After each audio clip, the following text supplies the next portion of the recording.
ফার্স্টে আমি পরেছি রেড অ্যান্ড হোয়াইটের একটা বেগমপুরি শাড়ি।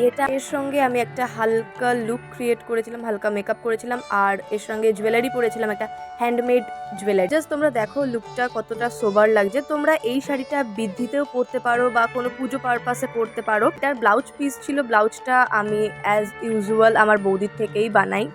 পিঠটা আমি হাকোবার স্টাইলে বানিয়েছিলাম। ফার্স্ট লুকটা তো তোমাদের সঙ্গে শেয়ার করলামই। তো খুবই কমফোর্টেবল। যারা দেখলে কিভাবে শাড়িটা ওয়্যার করবে, কিভাবে শাড়িটা হ্যান্ডেল করবে, কি করবে, কবে করবে, সবই তোমাদের সঙ্গে শেয়ার করলাম। তাহলে নেক্সট লুকে যাওয়া যাক। তো সব তো তোমাদের সঙ্গে শেয়ার করলাম। কেমন লাগলো আমার লুকগুলো? তো এই ভিডিওতে যদি 1000 ওপর লাইক থাকে আর খুব সুন্দর কমেন্ট থাকে, যেই কমেন্টে সব থেকে বেশি লাইক পড়বে সে আমার থেকে খুব সুন্দর একটা গিফট পেয়ে যাবে। তো আজকে এইটুকুনি। তো দেখা হচ্ছে নেক্সট ভিডিওতে। টাটা।